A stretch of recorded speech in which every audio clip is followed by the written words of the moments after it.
Bonjour à tous, vous êtes des élèves de classe terminale, hein, donc de tous les bacs de l'établissement, hein, les trois filières, et puis des classes terminales de CAP également. Quelques collègues d'histoire, enfin, d'éducation civique et morale ont eu l'idée de vous proposer ce matin une réflexion sur la laïcité et les valeurs et principes de la République, parce qu'aujourd'hui nous sommes le 9 décembre et qu'il y a 110 ans exactement, le 9 décembre 1905, était votée cette fameuse loi de séparation entre les églises et de l'État, dite peut-être un peu abusivement, mais je laisserai Madame et Monsieur expliquer tout ça, loi sur la laïcité ou loi de la laïcité. Voilà.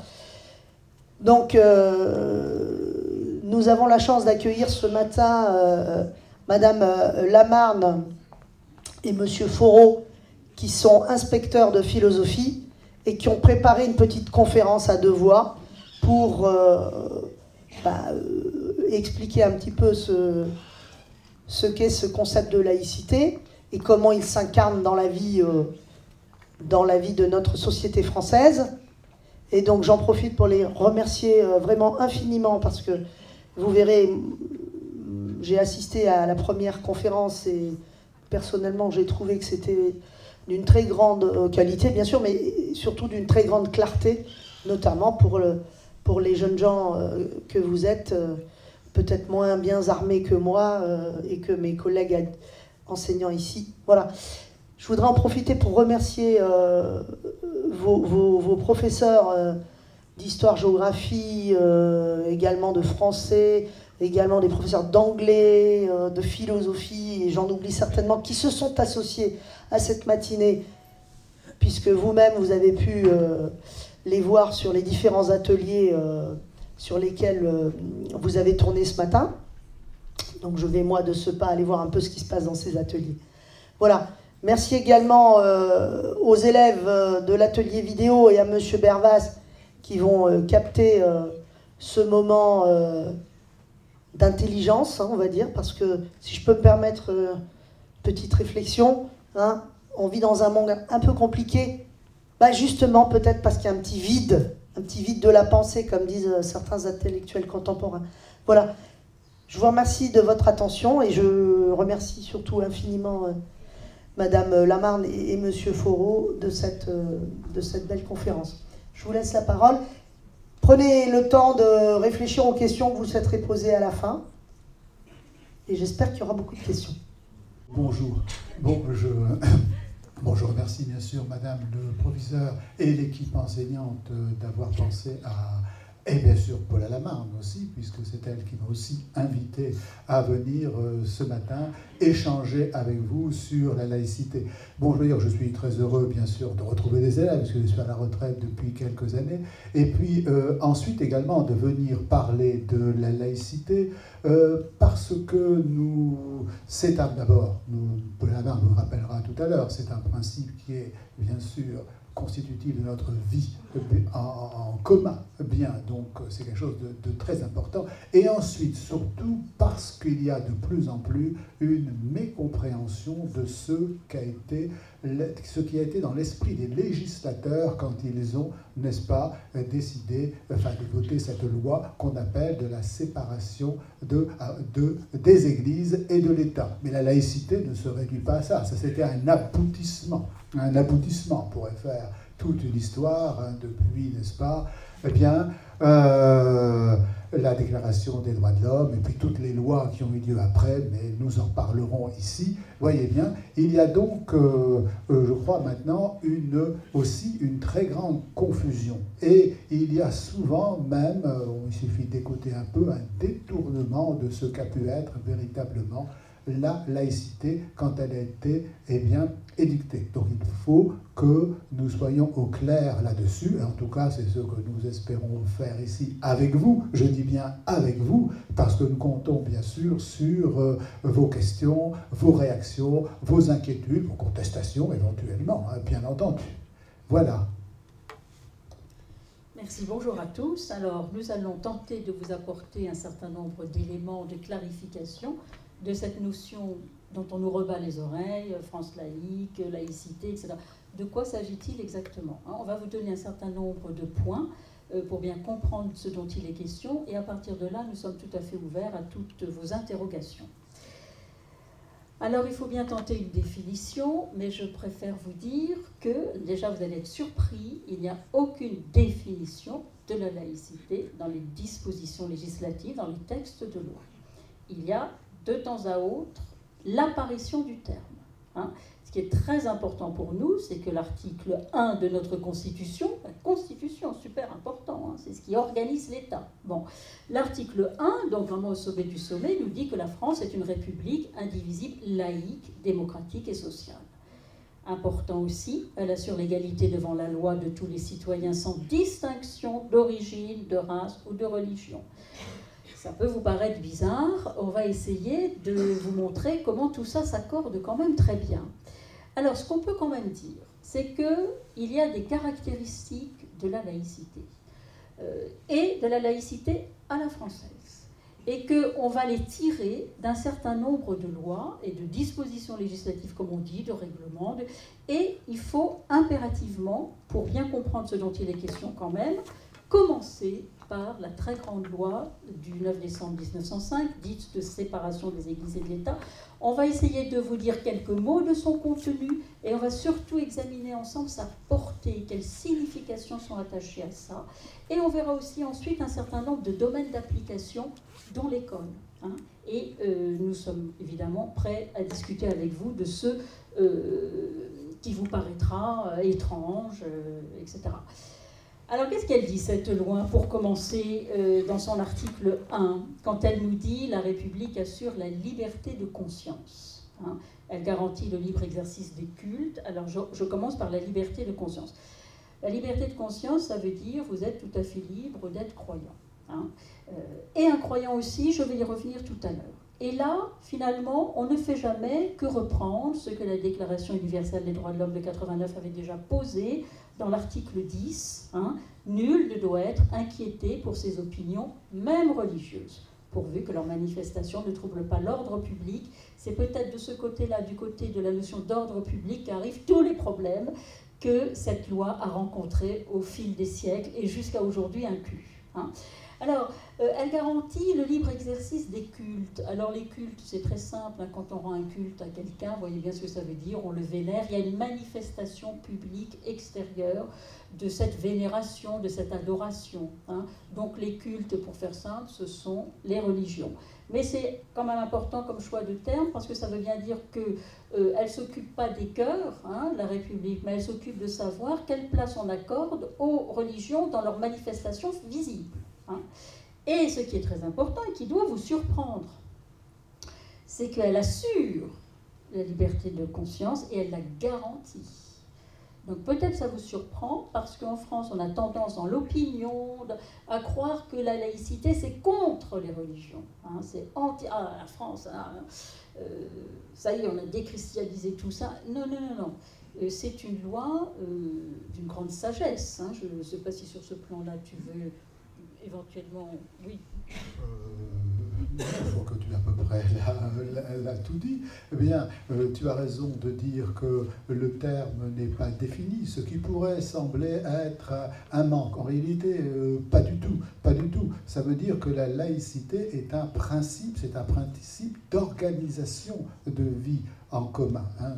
De vivre ensemble, comme on dit maintenant, c'est l'expression consacrée. C'est un principe d'organisation politique. Et ce n'est donc pas un contenu. On a tendance parfois à vouloir mettre dedans un contenu, donc à imposer aussi parfois quelque chose. Nous en discuterons peut-être après. Voyez bien, non, ce n'est qu'un principe d'organisation. Donc il n'implique aucun contenu. C'est d'ailleurs pourquoi la conséquence, c'est bien la liberté de conscience. Elle garantit cette liberté de conscience, c'est-à-dire la liberté de croire à ce qui nous semble être le vrai, bien, ou ce qui semble le bon, le bien comme on dit, bien, ou la liberté de ne pas croire, bien, d'être agnostique, voire athée, bien, c'est donc une loi de liberté. Aristide Briand, qui fut l'un des promoteurs de cette loi, disait bien que c'est une loi de liberté. Vous voyez bien. Et d'ailleurs, c'est dans le droit fil des grandes lois de la liberté, ça conclut, vous savez, toute une histoire qui est celle des grandes lois de la République. Ça commence, tu l'as rappelé, avec la Déclaration des droits de l'homme, mais on pourrait bien sûr citer également, tu en parleras, je sais, après, bien, la loi sur le divorce. Eh bien, ça paraît étrange, pourquoi c'est la liberté de divorce? C'est qu'on le divorce, ça veut dire qu'il n'y a pas de vœu perpétuel. On ne décide pas un jour on est marié qu'on ne peut plus revenir en arrière. C'est la liberté. Une liberté, c'est ça qui est derrière cette idée. La liberté, eh bien, c'est bien sûr aussi la loi liberté de la presse. C'est la loi sur tu en parleras sur l'école laïque. Eh bien, la loi sur les associations de 1901, l'autorisation de faire des associations, et ce qui est l'aboutissement. C'est pourquoi cette loi, qui pourtant ne s'appelle pas loi de laïcité, c'est la loi de séparation des églises et de l'État. Vous voyez bien. Eh bien, c'est l'aboutissement de tout cela. C'est l'aboutissement, ça consacre effectivement tout cela. Et alors, en quoi il y a séparation et en quoi c'est important par rapport à notre histoire, et qui a été l'histoire de l'Europe. Vous voyez que la République ne reconnaît, ne salarie, ni ne subventionne aucun culte. Alors, vous l'avez appris, vous le savez, pendant des siècles, le roi, c'est le représentant de Dieu sur terre, il est sacré à Reims et il prête serment pour défendre la religion chrétienne, qui est catholique pendant très longtemps, et il doit faire l'unité de son peuple autour de cette religion. Ça veut dire aussi, et vous l'avez appris, cette union très très forte entre le clergé et la noblesse, et qui marchent ensemble pour se partager le pouvoir politique en quelque sorte, et le pouvoir sur les consciences. Bon, politique jusqu'au premier degré de l'enregistrement d'état civil. Quand un bébé naît, c'est le prêtre qui l'enregistre. Voilà. Alors, elle ne le reconnaît plus. Voilà, c'est terminé. Donc elle ne donne plus l'argent, donc on ne va pas payer les prêtres, etc. Et attention, parce que ça a duré très longtemps et sous des formes très variées. Même sous la Révolution française, on demande aux prêtres de prêter serment à la nouvelle Constitution. L'Assemblée nationale toute nouvelle, révolutionnaire, demande aux prêtres de prêter serment. Bon. Et donc, ils vont devenir des genres de fonctionnaires de nouvel État.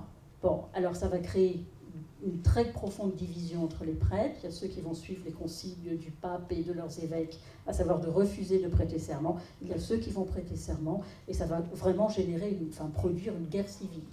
Alors, après tout ça, après toute cette période très mouvementée, eh bien, c'est terminé. On ne reconnaît plus une religion au sens où il n'y a pas de religion officielle défendue par l'État. Donc, on ne donne pas d'argent. Okay. Alors il y a eu une étape importante juste avant, en 1801, ce qu'on appelle le Concordat. Juste après la Révolution, Napoléon met un peu d'ordre dans tout ça, il apaise les esprits, et il conclut un accord avec le pape pour qu'on nomme les évêques ensemble, conjointement, etc.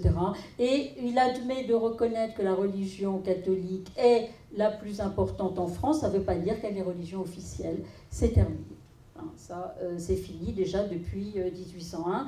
Il y a d'autres cultes, et j'oublie sûrement des éléments. Non non. Voilà. Bon, voilà. Oui, peut-être la loi, effectivement, comme tu l'as dit ici, bien, la loi de 1905 met un terme à ce qu'on appelle le régime concordataire, qui a été tenu en France de 1801 exactement à donc 1905.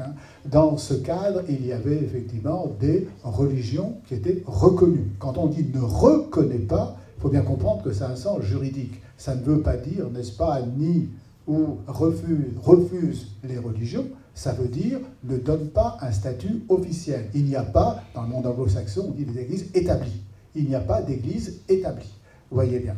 Alors, il faut bien comprendre ce que ça veut dire, cette séparation. Il suffit de se rappeler, tu l'as fait, mais ce que fut par exemple n'est-ce pas, l'Ancien Régime, eh bien, où effectivement la doctrine était un roi, une loi, une foi. Ça voulait dire que, n'est-ce pas, l'État, eh bien, avait le monopole pour dire ce qu'était la bonne vie, qu'il imposait. Il savait ce qu'était le bien. Vous voyez bien. C'est-à-dire, il s'occupait effectivement du bonheur des gens, il s'occupait de leur salut, il avait son mot à dire. Eh bien, or, justement, la séparation des églises et de l'État met un terme à cela. Ça veut dire que l'État n'a plus à se mêler de ce qu'est la bonne vie. Vous voyez bien, il reconnaît donc qu'il y a une pluralité de choix de bonne vie. Vous voyez bien cette pluralité. Mais du même coup se pose pour lui le problème, comment faire coexister ces différentes, effectivement, manières de vouloir mener sa vie. Et je dis bien mener sa vie, c'est pas seulement religieux, ça peut être, bien entendu aussi, on peut être agnostique, n'est-ce pas? On peut être membre d'une association spirituelle, on peut être complètement athée, etc. Vous voyez bien, mais comment faire vivre, effectivement, c'est ensemble, eh bien, des gens qui ont des convictions qui sont effectivement différentes. Il faut le faire coexister. Et la laïcité, c'est justement la reconnaissance de cette pluralité et surtout comment est organisée effectivement cette pluralité. Ce qui est donc très très important à comprendre, c'est que la laïcité, c'est un principe, c'est-à-dire une idée qu'on se fait. On va séparer l'Église et l'État. C'est notre idée. Et ça va commander toute l'organisation de l'État et les relations entre les citoyens et les relations entre les citoyens et l'État. Donc vous voyez, un principe, c'est plus important qu'une valeur. On reviendra là-dessus. On est là au fondement même de toutes les autres valeurs possibles. Hein. Et ça organise les relations, donc c'est une notion de philosophie politique, si vous voulez, la laïcité. Ça organise la relation entre l'État et les religions. Quand on dit les églises, quand on dit l'Église, c'est l'institution. Religion, ok? Donc les églises, les religions. Alors, ce qui est très important, c'est qu'on ne se fait plus la guerre. Au moment où la loi est promulguée, il y a eu des débats très vifs. Ça fait 25-30 ans que les républicains sont au pouvoir. Et chez les républicains, il y a deux tendances. Il y a la tendance lourde contre les religions. Un certain Maurice Allard dit qu'il faut achever l'œuvre de déchristianisation de la France, commencée par la Révolution française. Ça, c'est la tendance très dure, Émile Combes, etc. Et il y a l'autre tendance qui est plus raisonnable, plus compréhensive par rapport à la réalité de la société. La réalité de la société, il y a eu les guerres de Vendée, il y a eu la guerre civile entre les, vous voyez, deux types de prêtres, etc. La réalité, c'est que la France de l'époque est encore profondément croyante, et puis qu'on commence à bien vouloir considérer qu'il y a d'autres cultes qui sont aussi valables, luthériens, calvinistes, donc les protestants, et juifs. Donc, on les reconnaît dans le Concordat de Napoléon. Donc, progressivement, et en 1791, on a accordé les pleins droits civiques aux Juifs et un petit peu avant aux protestants. Donc, on est dans l'idée que la réalité, elle est là, il faut faire avec, et il va bien falloir s'organiser pour que nous puissions vivre en paix, mais au nom de grands principes qui pourraient être adoptés dans n'importe quel autre type de société.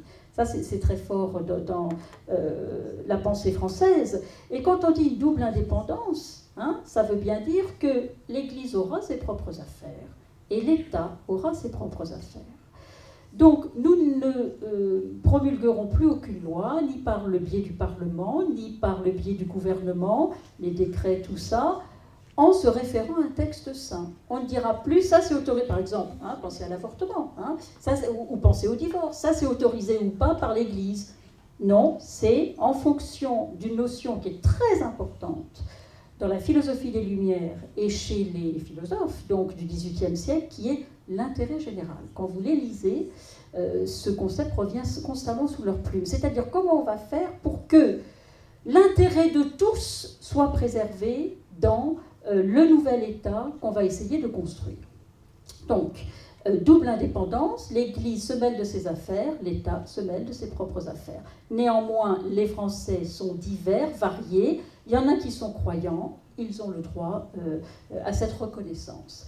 Et vous trouvez là l'expression d'un certain nombre de penseurs politiques. Moi, je vous invite à lire, je regrette de ne pas l'avoir mis là pour l'orthographe, John Locke, hein, L-O-C-K-E, écrit à la fin du XVIIe siècle une très belle lettre sur la tolérance, dans laquelle il explique qu'au fond, l'État et l'Église en général n'ont pas les mêmes fonctions, n'ont pas les mêmes missions, donc elles ne peuvent pas s'entremêler.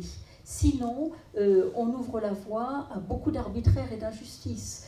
Quelqu'un qui est incroyant a le droit d'être incroyant. C'est pas parce qu'il n'a pas fait le signe de croix qu'on va pouvoir le pendre ou lui saisir ses biens. Quoi, ça se faisait. Hein. On pouvait passer à la torture pour des questions de blasphème. Bon, alors il dit, la religion, ses missions, c'est quoi? L'Église, c'est quoi, hein? Sa mission, c'est au fond le salut éternel, le salut de l'âme. Donc le chrétien, quel qu'il soit, ou quel que soit le croyant, on peut naturellement élargir. Hein. Le croyant, lui, il va mener une existence tournée vers la reconnaissance par Dieu de ses mérites sur terre pour gagner l'éternité de l'âme. Hein. Donc il y a un enjeu très très lourd, c'est métaphysique cet enjeu. John Locke dit, l'État, il est plus terre à terre. Hein. L'État, il s'occupe de quoi? Il s'occupe de la propriété des biens, il s'occupe de la liberté. Liberté, c'est très important, liberté d'entreprendre, par exemple. Hein. Liberté du commerce, liberté de s'exprimer, liberté de publier, etc. Bon, la liberté, la santé, très important, on va protéger quand même la santé des citoyens, etc. Il appelle ça des biens civils, il appelle ça des biens extérieurs. Et il dit, il ne faut pas mélanger. Voilà, il ne faut pas mélanger.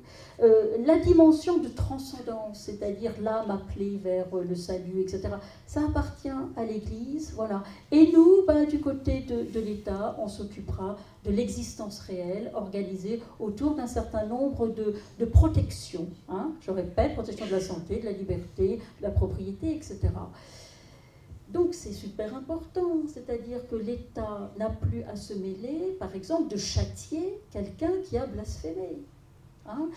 On ne va pas retirer tous ses biens à la famille, ça se faisait, hein, de quelqu'un qui s'était suicidé, ça s'est beaucoup fait pendant très longtemps, parce que le suicide c'est un meurtre de soi, donc c'était contre la loi de Dieu qui interdit le meurtre, hein. Donc c'était pour une raison vraiment théologique. Donc la famille, si la personne s'était suicidée, la famille payait. Hein, ses biens étaient saisis, etc. On châtiait, en quelque sorte, la communauté familiale de cet acte qui était un péché extrêmement grave. Bon, ça c'est terminé, on ne s'occupe plus de ça. Hein. On ne mélange plus. Voilà, le pouvoir judiciaire ne sera plus là pour se mêler des affaires qui relèvent de la conscience religieuse, de la foi. Hein, voilà. Donc, super important, je crois que notre loi de séparation, dont on ne vous a donné que 2 tout petits extraits, hein, il y a des dizaines d'articles, parce qu'après il faut organiser très concrètement les choses, elle rejoint, si vous voulez, une certaine forme de pensée philosophique.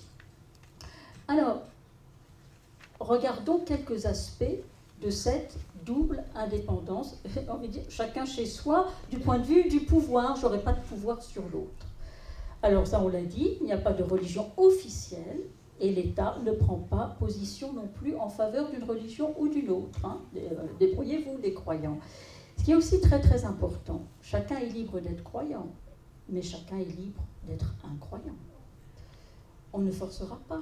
Vous pouvez ou non considérer que le salut de votre âme se réfère à des textes saints. Hein. Ou voilà, vous pouvez considérer que de toute façon, vous pouvez avoir une position matérialiste et considérer que de toute façon, mon âme elle disparaîtra avec mon corps. Il y a eu plein de philosophes, d'ailleurs plein de courants philosophiques qui ont défendu cette idée. On appelle ça des courants matérialistes si on veut. Hein. Mais chacun est libre d'être incroyant, vous pouvez être athée, c'est-à-dire contre les religions. Vous pouvez être agnostique. Bon, j'en sais rien, moi je sais pas, je n'ai pas de position particulière là-dessus. Tout est possible. Hein. Personne ne peut être forcé à avoir une religion, mais personne ne peut non plus être forcé à être un croyant. Alors ça laisse une très grande liberté, ça veut dire qu'on a le droit de se convertir. hein, se convertir. Je suis athée ou je suis agnostique et je vais épouser une religion. Voilà, je vais entrer, je vais devenir musulman, je vais devenir juif, je vais devenir catholique. Voilà. Bon, c'était un crime très très grave. Hein, c'était l'apostasie, absolument. Renier sa religion, changer de religion, c'était extrêmement grave. Hein. Donc là, après tout, c'est par rapport à votre vision du monde et à ce que ça peut vous apporter, hein, que vous choisissez de ce point de vue-là. On peut changer de religion. Hein, voilà. Donc, voyez comment cette indépendance peut aller très loin en matière de liberté des uns et des autres. Et pourquoi c'est aussi très très important? C'est parce que tout ça, ça rend possible une société dans laquelle la pluralité s'exprimant, on peut discuter. Voilà. Est-ce que, éventuellement, tu... Pour dire quelque chose. Bon, oui. Alors,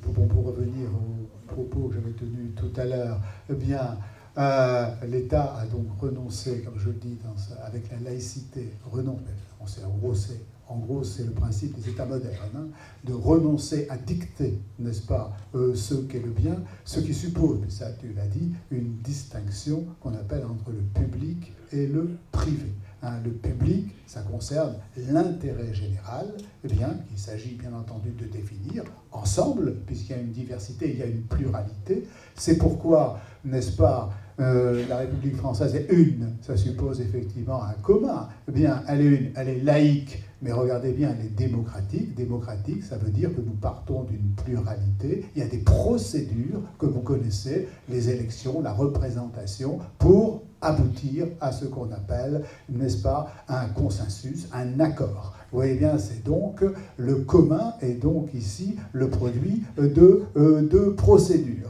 Alors, et du même coup, il y a le public et il y a le privé. Le privé, bien entendu, c'est le religieux, les croyances, les convictions sont du domaine du privé. Bien, mais attention, privé ne veut pas dire, n'est-ce pas, quelque chose qui doit être de l'ordre uniquement de l'intime, qui n'a pas le droit de s'exprimer, pas le droit de se manifester. Parce que dire ça, ce serait reconnaître dans le fond une liberté, mais une liberté qui ne peut pas s'exprimer, dans le fond, ce serait en même temps la nier. Une véritable liberté doit pouvoir effectivement se manifester, être en acte. C'est pourquoi, d'ailleurs ça a été lu tout à l'heure, eh bien l'État effectivement garantit aussi l'exercice des cultes. Des cultes, bien sûr, ici.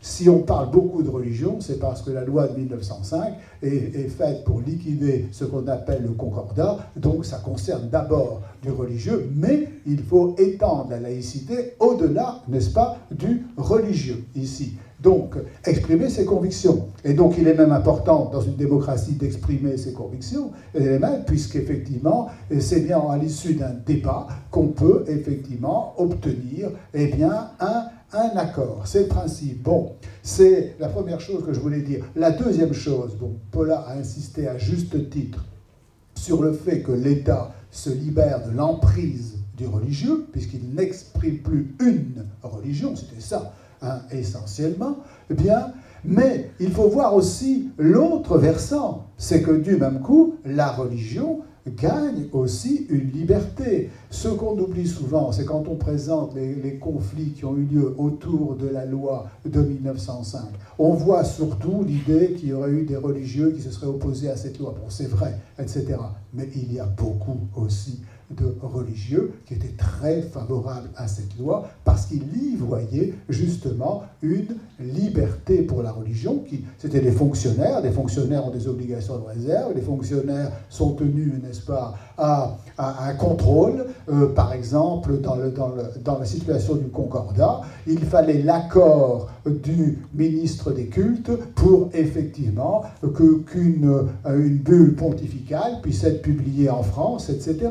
Vous voyez bien qu'il y avait donc un contrôle de la religion, eh bien, et justement, beaucoup de religieux, au contraire, étaient favorables à cette séparation. Après, il y a des discussions sur ces modalités, etc., mais étaient favorables. Bien entendu, les milieux protestants l'étaient, pour pour des raisons historiques que l'on peut deviner ici, puisqu'ils ont été longtemps en situation de subordination, les Juifs, hein, donc le judaïsme, était aussi favorable, bien sûr, à cette loi. Les catholiques, c'est un peu plus compliqué, mais il y a eu quand même beaucoup de catholiques qui ont milité pour cette séparation. Hein, il faut comprendre, c'est une double libération. Hein, une double libération. Bon. Donc c'est pour ça que notre forme d'État, c'est pas une théocratie, vous voyez à peu près ce qu'est une théocratie, non?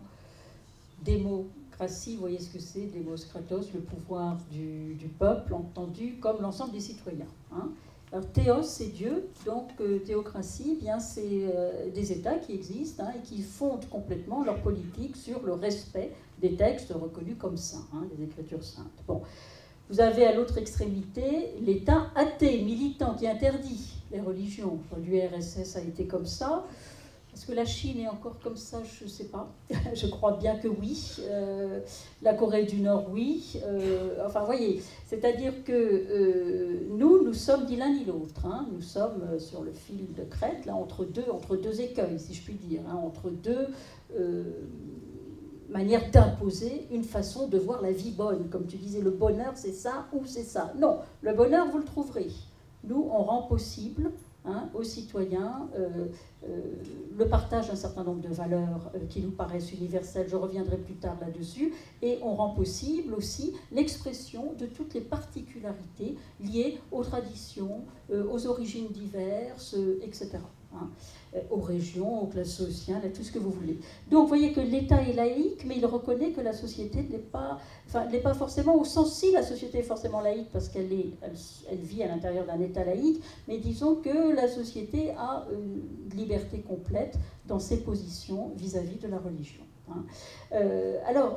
La coexistence des registres de vérité, c'est pour vous dire que du coup, et ça, c'est sans doute quelque chose qui, à l'école, est très important. Du coup, si vous voulez, nous vivons dans un monde où nous sommes capables de considérer qu'il y a, d'un côté, les sciences, le savoir, qui lui-même résulte d'un certain nombre de procédures de vérification qui garantissent le vrai ou l'exactitude des résultats. Hein, quand on fait des expériences, des expérimentations, le résultat nous parle. Soit il confirme l'hypothèse et alors il devient une sorte de vérité qui s'inscrit dans une théorie, soit l'hypothèse est réfutée, mais ça fait rebondir la réflexion. Il y a des procédures, vous voyez, ne serait-ce que dans les sciences expérimentales, pour le vrai.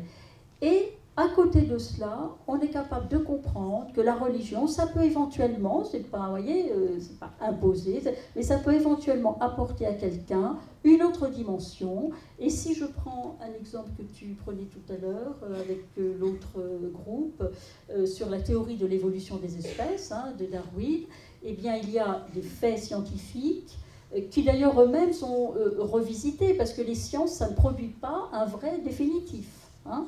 Les connaissances scientifiques sont constamment reprises et retravaillées, corrigées, et il peut y avoir des révolutions dans la théorie scientifique, hein, des grands renversements. Bon, donc, il y a d'un côté les procédures de validation du vrai, et de l'autre côté, ben, si vous prenez le texte, Adam et Ève, la Genèse, eh bien, dans ce cas-là, ça prend une toute autre dimension. C'est peut-être une manière de traduire la dignité supérieure de l'homme, son éminence morale, le fait qu'il ait un statut à part dans l'ordre de l'existence, vous voyez. Mais si on doit rabattre l'un sur l'autre, alors là, c'est la catastrophe, si je puis dire. Hein.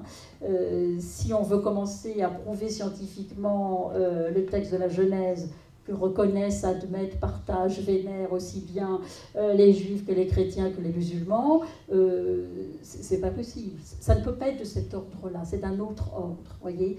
Et peut-être que l'être humain a des aspirations métaphysiques, enfin peut-être sûrement, hein, qui font que ça peut trouver une réponse dans les religions, hein, voilà. Bien sûr, donc, et c'est ressenti comme vérité, mais c'est d'un autre ordre. Hein. Peut-être que j'ai marché sur tes plates-bandes qui expliquent ça très bien. Peut-être que tu veux... non, je voudrais revenir un peu sur ce que tu as dit, pour compléter. Hein, ce que tu as dit, tu as rappelé que la laïcité, c'était bien, n'est-ce pas, un principe d'un mode de vie ensemble. Hein. Bien, donc un principe d'organisation politique, et j'ai dit tout à l'heure qu'il n'imposait aucun contenu. Bon, puisque ça admet la diversité, effectivement, des croyances. Moyennant, bien entendu, après nous y reviendrons, certaines garanties, vous le savez très bien, il ne faut pas troubler l'ordre public, il faut respecter l'autre, etc. Il y a, bien entendu, cela, hein, ça on reviendra après. Mais ça me permet de dire que nous assistons maintenant à un détournement du sens premier de la liberté, ou certains, de la laïcité, pardon, où certains veulent lui donner un contenu. Ça veut dire un contenu qu'on appelle maintenant souvent identitaire. Quand on parle, n'est-ce pas, de l'identité, de la nation, etc. Là, on détourne un peu, puisqu'à travers la laïcité, elle devient un moyen d'imposer un certain mode de vie. C'est ce à quoi nous assistons. Tout à l'heure, je n'en avais pas parlé, mais c'est un peu ce que nous assistons dans les discours politiques que nous entendons maintenant. Hein. Bon, donc c'est pourquoi il est important de rappeler que la laïcité, c'est un principe qui est, je dirais, formel, qui ne donne aucun contenu. Le fait qu'il n'y ait aucune définition de la laïcité, il n'y en a pas, si vous regardez, le mot n'apparaît même pas. Hein, le mot n'apparaît pas, le mot n'apparaît que lorsqu'on parle de l'école, la morale laïque, etc. Mais autrement, la laïcité même, le substantif, n'apparaît que rarement, peu. C'est un adjectif, voyez bien. Ça veut dire, voyez bien, il ne faut pas, j'allais dire, pour faire un mot un peu technique, donner un sens substantiel à la laïcité. Bien, c'est ce qui est un mode de vivre ensemble. Ensuite, dernière chose, après je te donnerai la parole, eh bien, il faut bien comprendre ce qu'implique la séparation qu'on a appelée des églises et de l'État. Hein, bien, la séparation, elle implique, à vrai dire, trois choses. Il faut bien comprendre le sens. Elle implique d'une part la reconnaissance de la liberté de conscience. Chacun est libre de ses convictions, bien entendu, et de les exprimer.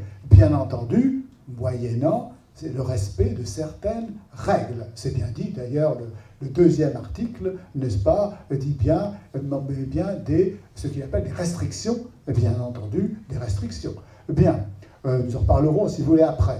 Ensuite, deuxièmement, ça veut dire l'égalité de traitement. Une égalité de traitement, quelles que soient vos convictions religieuses, non religieuses, spirituelles, vous êtes traités de la même façon. On n'a pas à tenir compte, par exemple, pour l'accès aux fonctions publiques, ce qui existait bien entendu autrefois, de votre appartenance religieuse. Eh bien, tout le monde, qu'il soit en France, juif, musulman, etc., a accès au poste de la fonction publique, il y a même une loi de discrimination religieuse, si jamais on tient compte de cela. Égalité de traitement. Et ensuite, ça implique une troisième chose très importante, il faudra bien peut-être réfléchir après sur le sens, une neutralité de l'État. Cette neutralité des services publics, les fonctionnaires, les enseignants par exemple, sont tenus à cette neutralité. Ils n'ont pas à afficher, à affirmer, à défendre ce qui serait des convictions. Ce qui ne veut pas dire qu'ils ne puissent pas parler des convictions. D'ailleurs, c'est même leur rôle de leur donner, dire ce qu'elles sont leurs sens, leur histoire, etc.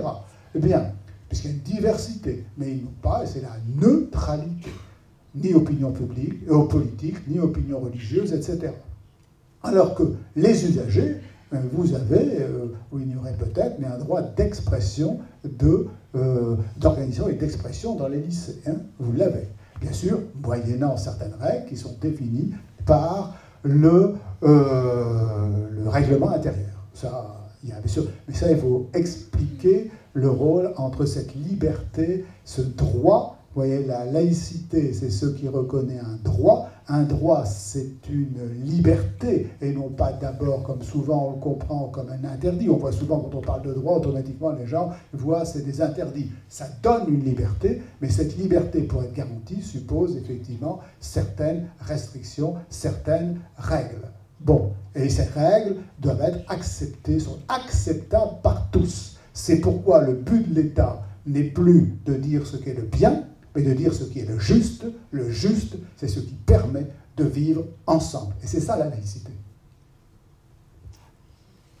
Et alors cette laïcité, vous allez voir que ça ne concerne pas que l'école, loin de là, ça s'applique du coup à toutes sortes de domaines dans la société. Alors on va prendre 3 petits exemples. Hein. Je commence par cette grande révolution qui s'est produite sous la Révolution française au sujet du mariage. Une ordonnance royale de Villers-Cotterêts, hein, datant de 1538, avait imposé aux prêtres, au clergé, d'enregistrer les baptêmes, hein, les naissances, c'est-à-dire les baptêmes et les décès. Et un décret du 20 septembre 1792, pris sous la Révolution française, donc, confie désormais l'état civil aux communes, hein, c'est-à-dire à l'officier civil. Voilà. Et donc c'est très important, par exemple, si on prend le cas du mariage. Parce que le mariage, dans l'Église catholique, c'est un sacrement. Donc, ce que Dieu a uni, les hommes ne peuvent pas le défaire. Donc, on est marié pour toujours, de toute éternité après. Hein. Or, si on fait du mariage un simple acte civil, on le transforme en un contrat. Et qui dit contrat, dit qu'on quitte complètement la sphère du péché. Hein, si on voulait rompre son mariage en tant que chrétien marié à l'Église, on entrait dans le péché. Bon, encore aujourd'hui, c'est extrêmement difficile d'annuler auprès du pape, hein, un mariage contracté devant un prêtre, hein, en tant que chrétien.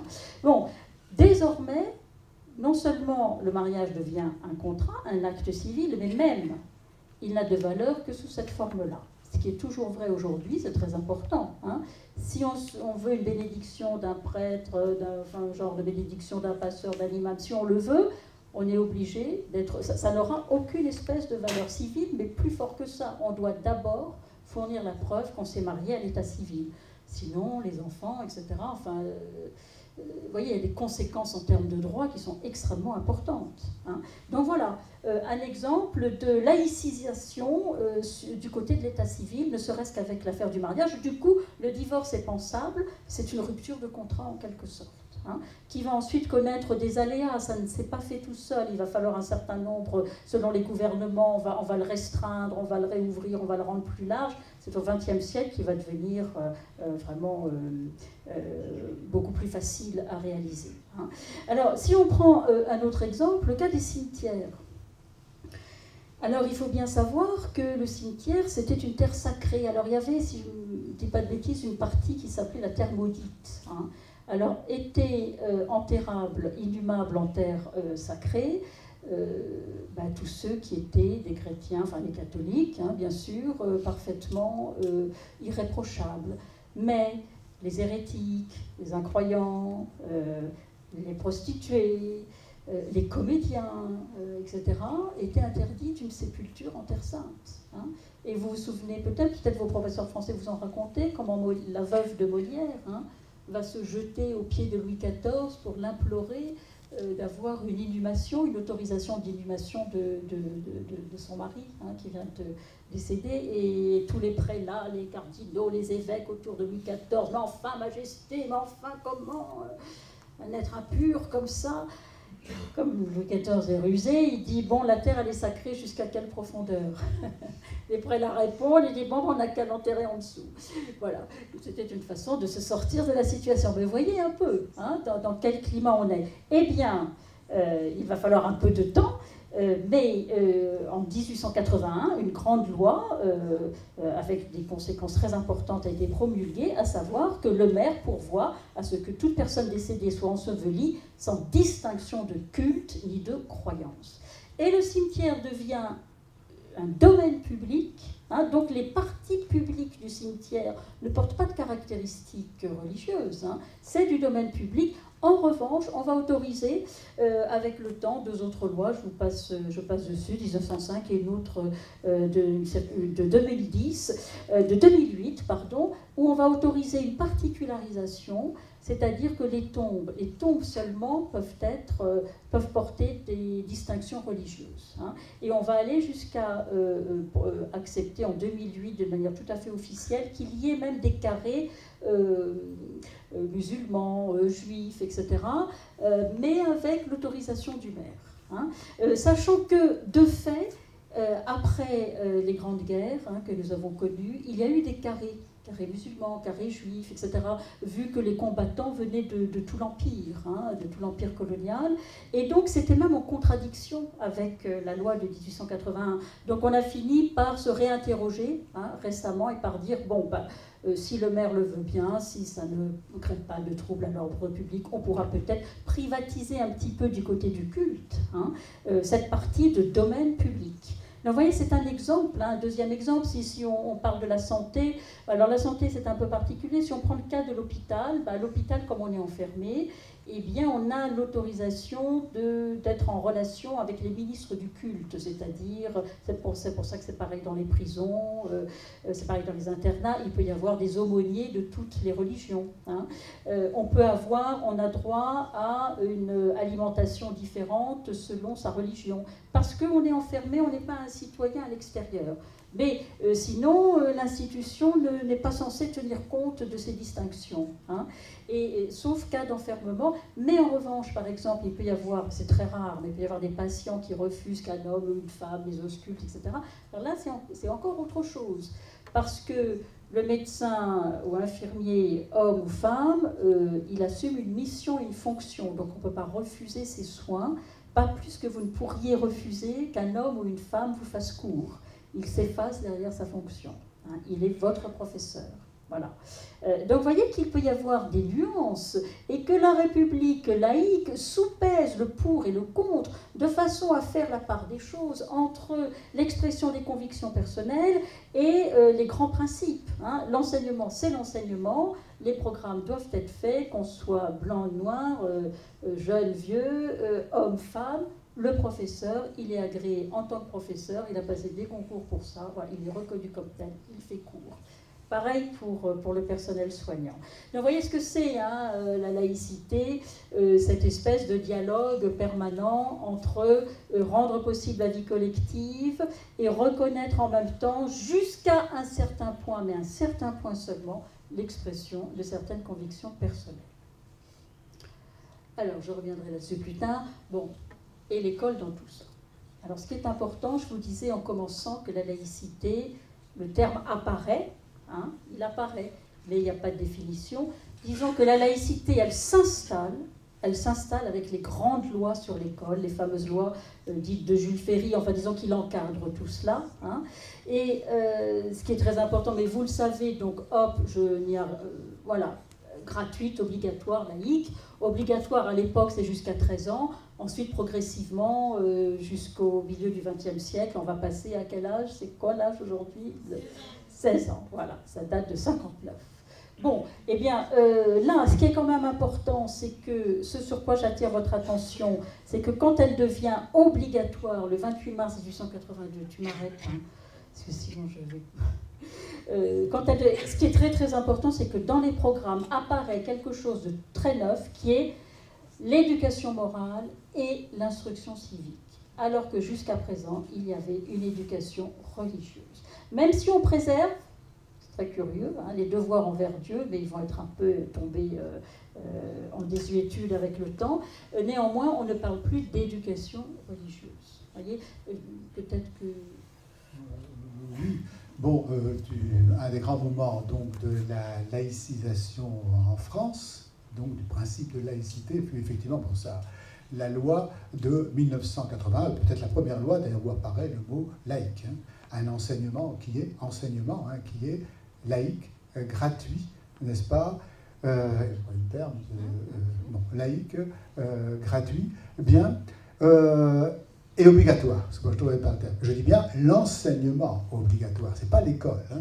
C'est pas l'école. Nous n'avons pas le monopole, Ferry, il n'y a pas le monopole de l'enseignement par l'école. Il peut y avoir il y a l'école publique, l'école privée, qui est reconnue dès le départ, qui était même majoritaire à l'époque, et il y a également, on peut très bien suivre un enseignement avec un précepteur chez soi, ça existe encore, c'est rare, etc.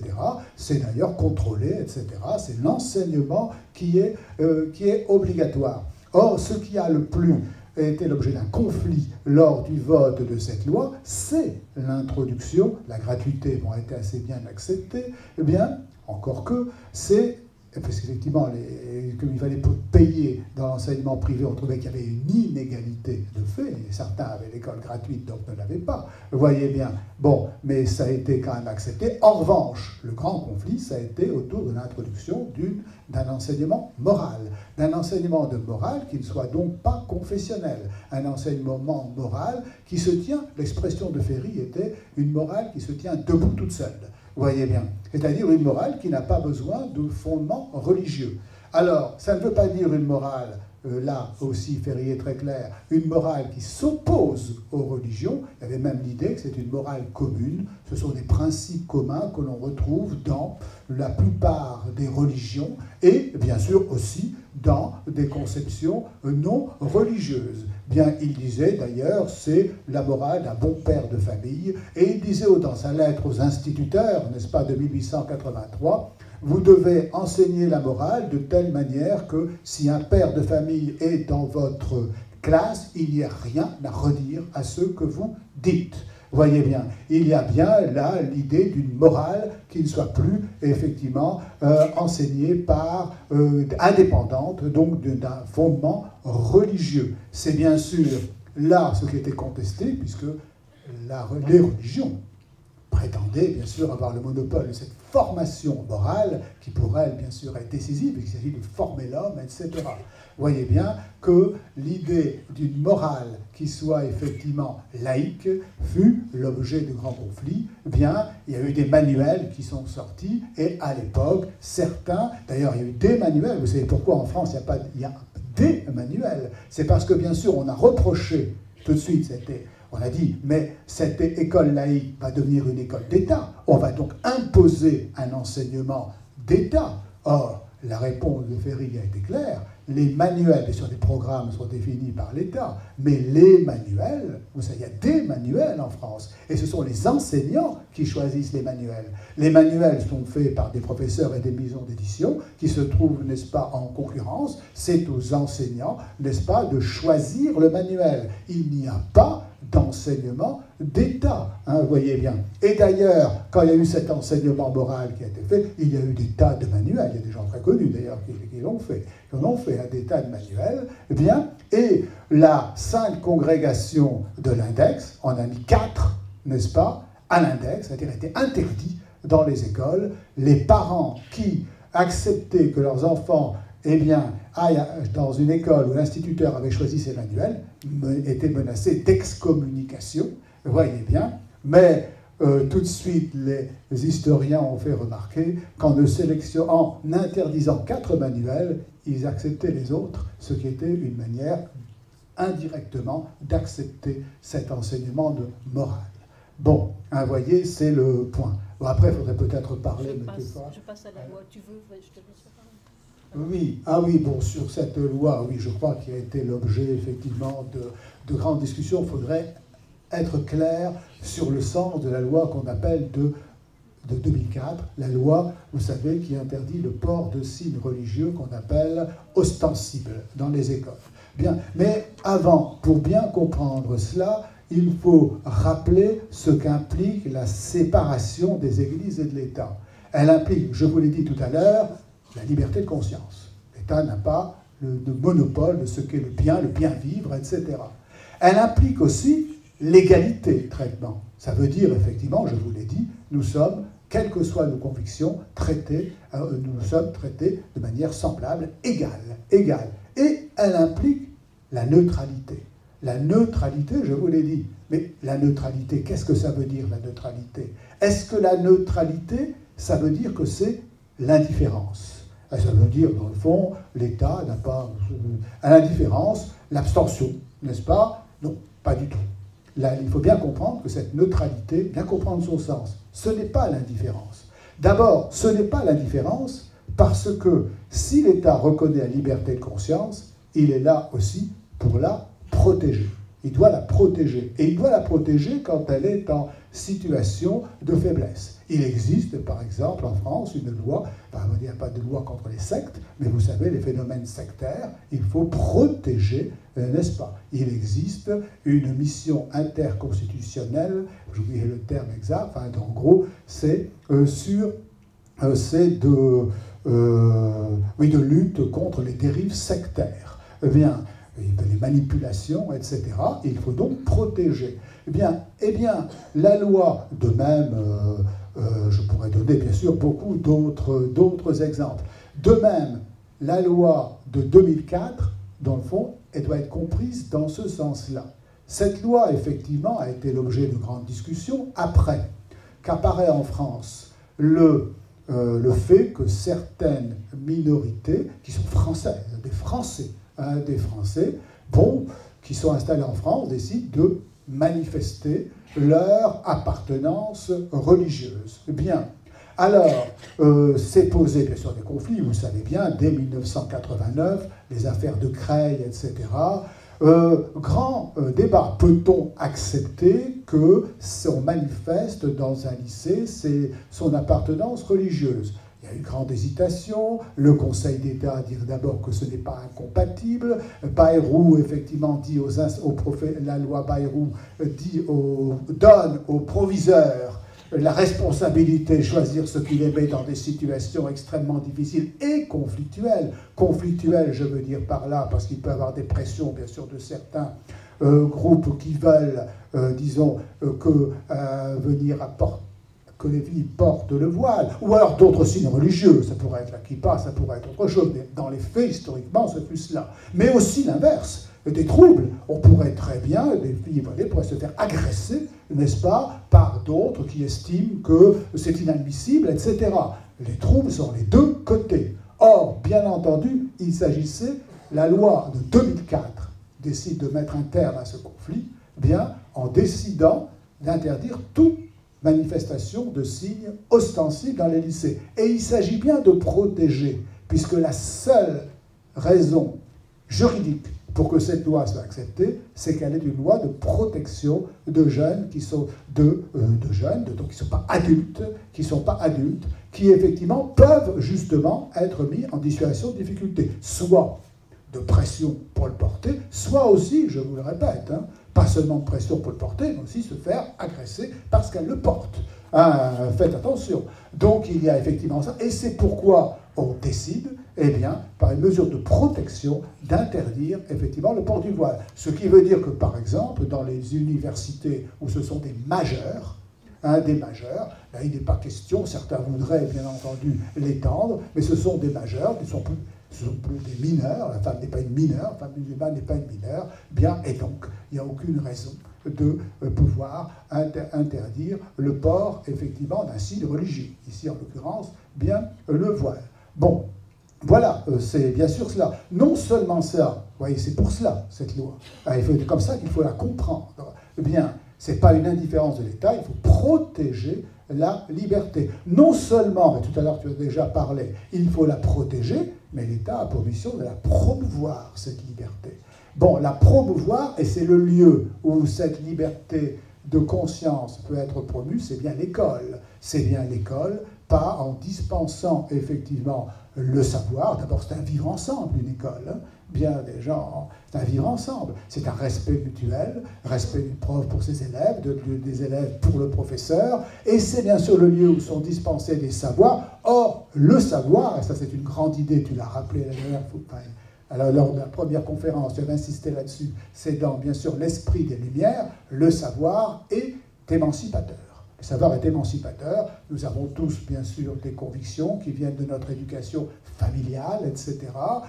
Ça peut parfois être un peu étroit. Le fait, effectivement, d'apprendre des choses, est bien sûr libérateur. Alors, là, c'est vrai, tout à l'heure tu en faisais allusion, il peut se produire des conflits. Il peut très bien avoir un conflit entre certains savoirs et puis des convictions. Alors, je dis tout de suite, ne voyez pas tout de suite ce à quoi vous pensez. C'est banal, c'est tout à fait banal. Je me rappelle, moi, avoir, comme j'avais une certaine éducation, je ne vous dirai pas laquelle, dans une famille, quand j'avais des cours d'histoire qui semblaient effectivement mettre en question ces convictions, je pouvais très bien, n'est-ce pas, être un peu heurté, j'étais en tout cas gêné, etc. Mais quelle est la position que doit avoir, là je dirais la position double, enfin la position institutionnelle, qui est celle à la fois des enseignants et qui doit être celle des élèves, il faut comprendre, n'est-ce pas, tout à l'heure tu parlais de registre de vérité, c'est que les savoirs relèvent de leurs propres normes. Ils ont leurs normes, bien, n'est-ce pas, l'histoire a ses propres critères, n'est-ce pas, il y a un historien ici, il le dira, bon, ses propres critères de recherche, de documentation, n'est-ce pas, voyez bien, les sciences physiques, les sciences naturelles, SVT qu'on dit maintenant, bien sûr, ont effectivement leurs propres règles, et donc ne relèvent que d'elles-mêmes. On n'a pas, effectivement, à les critiquer. Bien, alors, mais de même, n'est-ce pas, il faut bien que l'enseignant, là je me situe du côté de l'enseignant, j'ai été enseignant, s'il a une réaction devant lui, ne rejette pas automatiquement comme étant méprisant, disons, comme étant de l'obscurantisme, comme étant de l'attardement à des idées passées, etc. Il faut effectivement qu'il y ait une compréhension. Et c'est en comprenant, tout à l'heure tu parlais du double registre de vérité, mais ça s'adresse à tout le monde. Comprendre, par exemple, que la religion a bien sûr aussi, une religion, quelle qu'elle soit, a bien sûr aussi ça, comment dire, le mot vérité n'est plus un sens scientifique aussi, donne effectivement un sens, elle n'est pas donc absurde. Et tu prenais l'exemple à juste titre. C'est intéressant, puisque ça fait déjà un siècle que c'est l'objet de débat, théorie de l'évolution. Eh bien, aux États-Unis, il y a eu des lois, des tentatives célèbres par les milieux intégristes pour effectivement soit interdire l'enseignement de la théorie de l'évolution, en 1925, il y a déjà ce qu'on a appelé le procès du singe, etc., eh bien, soit pour dire que ce n'est qu'une opinion parmi d'autres, à côté de ce qui est dit par les évangélistes, n'est-ce pas, dans les Bibles, mais c'est vrai aussi que nous avons insisté il y a quelques années à des manuels, des livres qui avaient été envoyés par, ça venait de Turquie, vous voyez bien, où on voulait montrer que la théorie de l'évolution était fausse, etc. C'est un conflit absurde. C'est un conflit absurde parce qu'on ne comprend pas qu'il y a deux choses qui ne sont pas opposées, mais qui sont distinctes. Bon, tu disais tout à l'heure, par exemple, il n'est pas vouloir dire, critiquer la théorie de l'évolution au nom d'un dogme religieux, c'est complètement absurde. Mais de même, vouloir au nom un professeur qui dirait, par exemple, je me mets dans la peau d'un professeur de SVT qui n'existe pas, bien, mais je l'invente, mais qui dirait, bon, vous savez, ça montre que toutes les croyances religieuses, c'est absurde, c'est ridicule, etc. D'abord, il sort de sa neutralité, et puis ensuite, il se trompe, parce qu'effectivement, il comprend qu'il y a des registres. Comme tu le disais tout à l'heure, après tout, dire que l'homme est une créature de Dieu, ça peut avoir un sens. Ça ne veut pas dire que ce n'est pas une vérité scientifique, évidemment, ça a un sens. Il faut bien comprendre que c'est cela, vous voyez bien. Bon, alors, voilà. Donc, vous voyez bien ici, l'État doit effectivement protéger, promouvoir, protéger et promouvoir cela. Et ça, il faut bien que tout le monde comprenne. L'école est donc ce lieu où peut justement avoir lieu cette promotion de l'esprit critique. Bon. Eh bien, je crois qu'on ne va pas tarder à vous donner la parole. Juste, peut-être, pour encore plus éclairer ce que tu viens de dire, une ultime distinction pour que vous voyez bien comment la laïcité, c'est quelque chose qui soupèse constamment le pour et le contre. Hein. Il y a une neutralité de l'État, mais il y a un pluralisme des convictions des citoyens. C'est-à-dire, les agents du service public, par exemple vos professeurs qui sont fonctionnaires, hein, pour la plupart, ils n'ont pas à vous dire, immanquablement, on pose la question, monsieur, vous êtes croyant, madame, vous n'êtes pas croyant. Normalement, ils n'ont pas à vous le dire.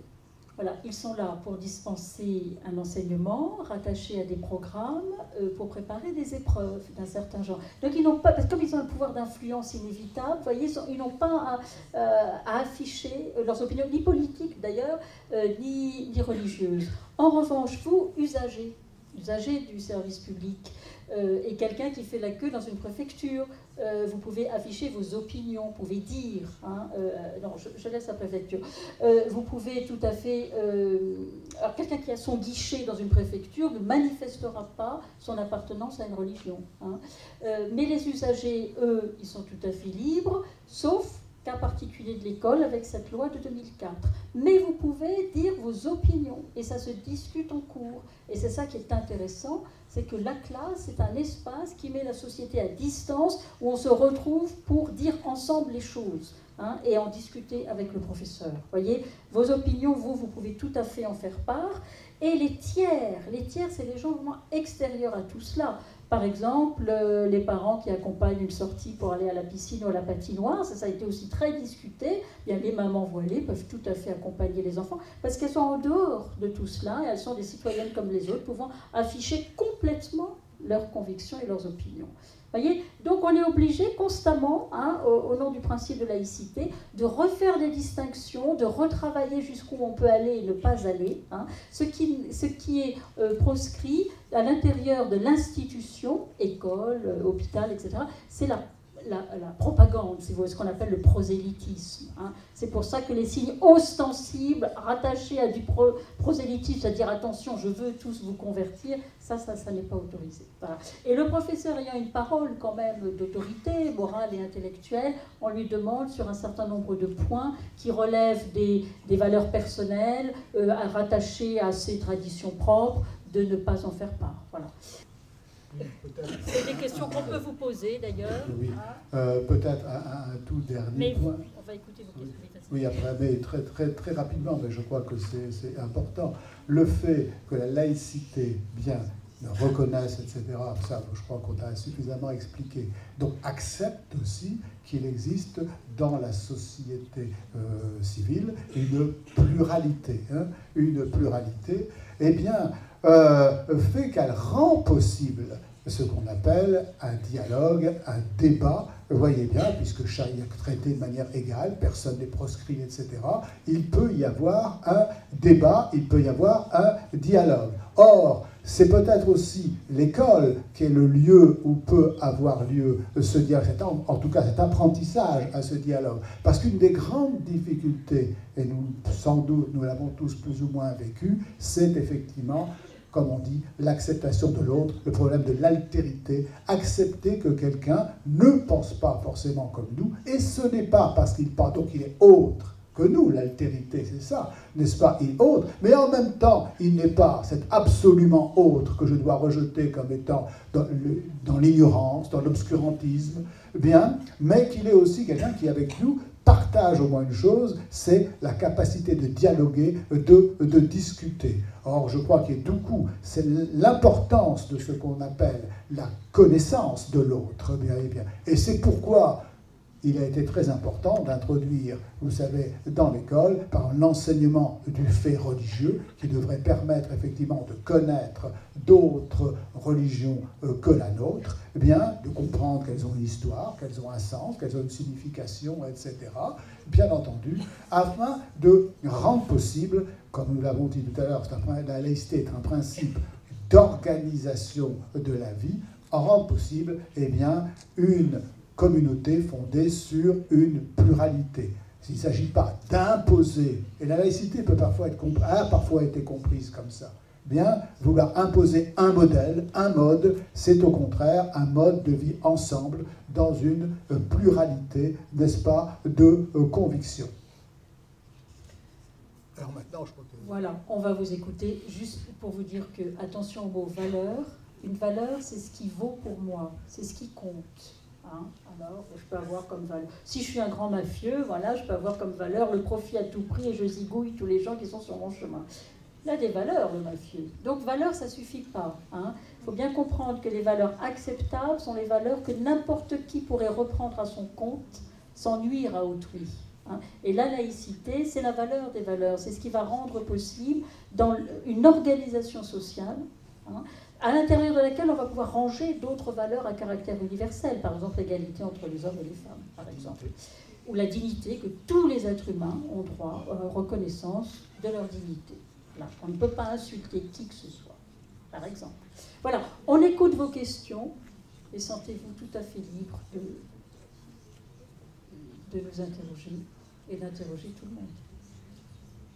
Vous avez dit qu'il était souhaitable qu'on ait comme matière un enseignement religieux pour comprendre le principe des religions. Voilà. Et donc, ce que je ne comprends pas, c'est pourquoi l'État ne le met pas en place, en fait. Alors attention, l'État ne veut pas la promotion d'un discours religieux, il veut un discours sur les religions. En histoire, en littérature, en philosophie. Vous voyez, ce n'est pas un discours religieux, c'est sur les religions.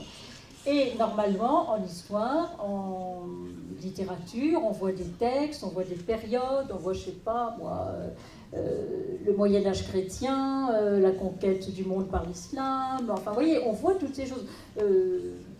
Mais j'ai interrogé mes collègues d'histoire et ils m'ont dit que dans le second, enfin, que entre la 6e et la terminale, en fait, plus on avance dans le programme, et plus curieusement, les religions disparaissent. Mais il me semble.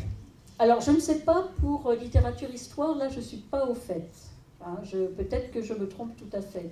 Mais, si vous voulez, moi, je me souviens d'un collègue qui avait fait un cours à la demande des élèves. Les élèves avaient demandé est-ce qu'on pourrait parler de la présence des religions dans le monde. Donc, il avait fait un long cours sur voilà, la diversité des religions dans le monde. Et ça avait beaucoup intéressé. Peut-être qu'il faut que nous, en effet, on fasse l'effort de réintroduire une connaissance des religions plus activement. Mais normalement, dans les programmes, il y a une grande présence, enfin une certaine présence des religions. Et en littérature et en philosophie, il y a des tas d'auteurs qu'on ne peut pas étudier sans comprendre à quelle religion ils se réfèrent. Et puis, il y a une notion comme la religion au programme en philo. Oui. Alors, pour répondre à cette question, il faut resituer la laïcité à la française. Bon, la France n'est pas le seul pays laïque. On a tendance à croire que c'est le seul pays laïque, mais il y a une spécificité, bien sûr, de la laïcité française. Dans certains pays, la Belgique par exemple, l'Allemagne, eh bien, comme on doit aussi garantir, n'est-ce pas, l'expression des religions, on demande à des prêtres, des pasteurs, je ne sais pas si en Allemagne, des imams, etc., d'aller dans les lycées, et les élèves choisissent, en fonction de leur religion, bien d'aller suivre un enseignement, bien sûr, dans telle ou telle confession. On voit là que l'enseignement est confessionnel, comme on dit, n'est-ce pas? En Belgique, maintenant, je le sais puisque ma fille a vécu en Belgique, eh bien, on peut aussi, n'est-ce pas, si on est affilié à aucune religion, on peut très bien suivre un cours, là, qui est de morale, qui est enseigné par un professeur de philosophie. Je parle de l'école primaire, hein, de l'école primaire. Vous voyez ici, là, il y a une confessionnalisation. En France, nous sommes dans la tradition de la séparation, j'insistais là-dessus, des églises et d'État. Donc, bien entendu, il n'est pas question de faire un tel type, il n'a pas été question de faire un tel type d'enseignement. Bon, ce qui ne veut pas dire que, encore une fois, un prêtre ne puisse pas entrer dans un lycée, il y a des aumôneries, eh bien, et on a expliqué tout à l'heure que comme il fallait garantir, n'est-ce pas, la liberté religieuse également, pour les internats où les élèves ne pouvaient pas aller suivre, bien entendu, un cours de catéchisme, il fallait qu'il y ait un aumônier. Dans les hôpitaux, dans les prisons, eh bien, il existe bien des aumôneries. Bon, alors, en France, bien sûr, on s'est rendu compte à un certain moment qu'il y avait peut-être une lacune. Il y avait une lacune qui était d'ailleurs dommageable, parce que d'une part, ça peut être tout simplement dommageable, premièrement, d'un point de vue purement culturel, c'est que l'ignorance totalement d'un héritage religieux ne permet pas d'accéder à des grands textes ou de comprendre l'histoire, n'est-ce pas, les guerres de religion par exemple, ou de tout simplement lire des textes, des poèmes, vous savez très bien, en peinture, regardez un tableau de peinture, ignorer complètement, par exemple, l'histoire religieuse ne permet pas de comprendre. Il y avait donc une rupture avec une certaine tradition, une culture qui a été imprégnée, qu'on trouve ça bien ou non, ça a été imprégné effectivement de religion. Et ensuite, parce qu'effectivement, il y avait aussi une ignorance de ce qu'est le religieux, et une ignorance des autres, n'est-ce pas, religions. C'est pourquoi, à partir de 2002, je crois, eh bien, il y a eu, c'est le rapport de Bray, la demande d'introduire un enseignement, attention, du fait religieux. Ce n'est pas confessionnel. Cet enseignement du fait religieux qui doit présenter les différentes, n'est-ce pas, religions dans leur contexte à la fois historique, c'est pourquoi les historiens interviennent beaucoup, il est indispensable d'avoir ce contexte historique, sinon on ne comprend rien, eh bien, Donc, le contexte historique, mais aussi, n'est-ce pas, ça peut très bien être dans les sciences de la vie et de la terre, on peut très bien, nous avons abordé tout à l'heure, nous avons parlé de la théorie de l'évolution, un professeur peut se trouver en situation d'expliquer effectivement certaines choses, et puis bien sûr en philosophie, bien entendu. Mais c'est pourquoi ça a été introduit comme ça, vous avez raison, il y avait peut-être une carence, on a introduit ça sous le fait, un enseignement du fait religieux. Merci de votre attention en tout cas. Et puis voilà, j'espère vous avoir donné, qu'on vous a donné tous les deux des éléments de compréhension en tout cas.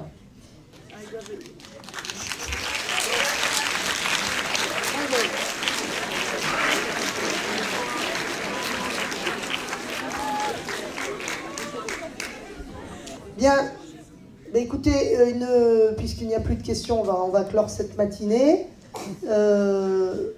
Je voulais vous remercier à nouveau, Madame l'inspectrice et Monsieur l'inspecteur, parce que bon, moi j'ai assisté à la première conférence et bon, je le répète, j'ai trouvé ça très intéressant. Ça m'a permis moi aussi de compléter mon information et ça m'a permis de me poser également des questions. D'ailleurs, j'en ai posé. Voilà. Et s'il n'y a pas d'intervention de votre part, merci encore. Et puis, je vous autorise à y aller dans le calme. Merci.